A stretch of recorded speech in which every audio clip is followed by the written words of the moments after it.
मुल्क के बेशतर इलाकों में बारिशों का नया स्पेल। लाहौर और इस्लामाबाद में वक्फे से बारिश का सिलसिला जारी। नारोवाल, सियालकोट, पाकपतन समेत बेशतर शहरों में बारिश। गुजरावाला में घर की छत गिर गई, 10 अफराद जख्मी। महकमा मौसमियात की बारिश का सिलसिला दिन भर जारी रहने की पेशगोई।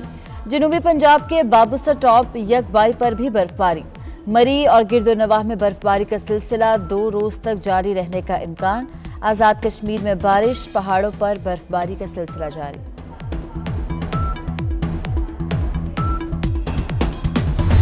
कराची में समत तब्दील होने के बावजूद हवा की रफ्तार कम न हुई। शुमाल मगरिब की समत से 40 से 50 किलोमीटर फी घंटा की रफ्तार से गर्द आलूद सर्द हवा का सिलसिला जारी। सर्दी की शिद्दत में इजाफा। गर्द आलूद हवाओं के बायस फजाई आलूदगी भी बढ़ गई। कराची का दुनिया के आलूदा तरीन शहरों में चौथा number. Air quality index 224 record. Sukkur में गहले बादलों का बसेरा। गर्द आलूद और ठंडी हवाएं चलने का सिलसिला जारी।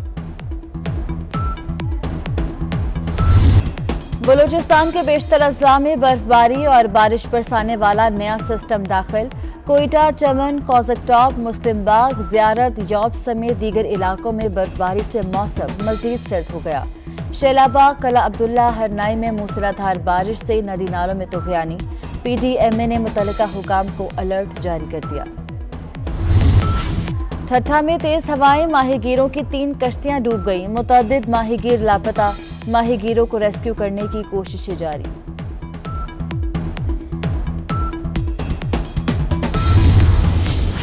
शांगला में लैंडस्लाइडिंग को 16 घंटे गुजर गए। मलबे तले दबे 3 अफराद को ताहाल निकाला ना जा सका।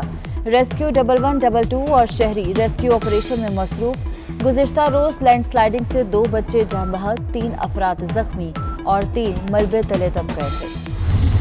मुल्क में कोरोना तेजी से फैलने लगा। 24 घंटे के दौरान 12 अफराद जान की बाजी हार गए। कोरोना मस्बत केसेस की शरह 11.1% रिकॉर्ड। 1055 मरीजों की हालत तशवीशनाक।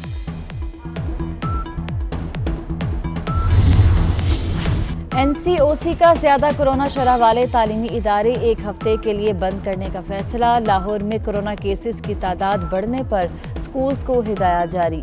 एक उस्ताद और तालिब इल्म का कोरोना टेस्ट मुस्बत आने पर 7 रोज के लिए छुट्टी दी जाएगी। 2 केस मुस्बत आने पर मुतल्लिका क्लासरूम को 1 हफ्ते के लिए बंद कर दिया जाएगा। 3 केस मुस्बत आने पर मुतल्लिका स्कूल को 1 हफ्ते के लिए बंद किया जाएगा।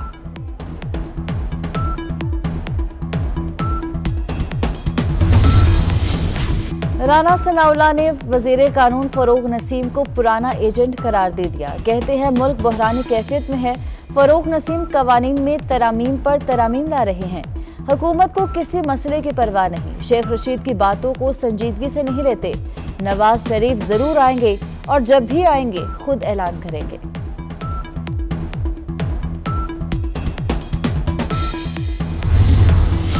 साबिक वजीर खजाना इसहाक डार ने हुकूमती कारकर्दगी का राज फाश कर दिया। कहते हैं कि हुकूमत ने मुल्क की तरक्की और मजमूई पैदावार को ज्यादा दिखाने के लिए हिसाब किताब का बुनियादी साल ही तब्दील कर दिया।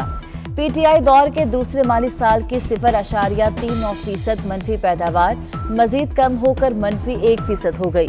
पाकिस्तान में महंगाई अब भी डबल फिगर्स में है। महंगाई के हमले कम न हुए। 1 हफ्ते में 24 बुनियादी जरूरी अशिया 34% तक महंगी। टमाटर, लहसुन, दालें, माचस और बीफ की कीमत बढ़ गई। ऑयल, आटा, चावल, बच्चों का दूध भी महंगा हुआ। डीजल, पेट्रोल और जलाने की लकड़ी पहुंच से बाहर। कम आमदनी वालों के लिए शरह 21% के करीब रही। मौजूदा हुकूमत की जो नालायक, नाअहल और डफर किस्म की गवर्नेंस है, जिसके बिना पर बहुत सारे मसाइल इस मुल्क में हैं जिनका सामना पाकिस्तान के लोगों को करना पड़ रहा है, उसमें एक हालिया बहरान जो है वो यूरिया का पैदा हुआ है। पाकिस्तान भर में 24 जनवरी बरोज़ पीर जो किसान हैं वो एहतजाज करेंगे। हुकूमत की नाअहली से महंगाई उरूज पर। दुनिया में महंगाई को पाकिस्तान से जोड़ने का मौक़िफ़ हकीकत के बरक्स है। सैयद गनी कहते हैं लोगों के बुनियादी मसाइल हल नहीं हुए, उन्हें बल्दियाती इंतखाबात की फिक्र है। 24 जनवरी को पीपल्स पार्टी का मलीर से मार्च होगा। कराची के किसान भी एहतजाज करेंगे। सरमायाकारी के नाम पर अवाम को लूटने का केस B4U नामी कंपनी के सरबराह सैफुल रहमान की मुश्किलात में इजाफा। नैब ने मुलजिम सैफुल रहमान और उसकी अहलिया की मजीद 2 जायदादें जब्त कर लीं। एहतसाब अदालत इस्लामाबाद ने नैब के फैसले की तौसीक कर दी।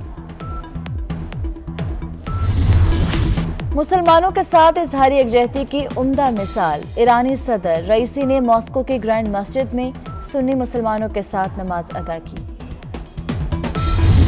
भारतीय वज़ीर आज़म नरेंद्र मोदी जोश खिताबत में होश खो बैठे। मोदी ने ब्रह्मा कुमारी तंजीम के ज़रिए तमाम प्रोग्राम से खिताब करते हुए बेटी बचाओ बेटी पढ़ाओ कह दिया।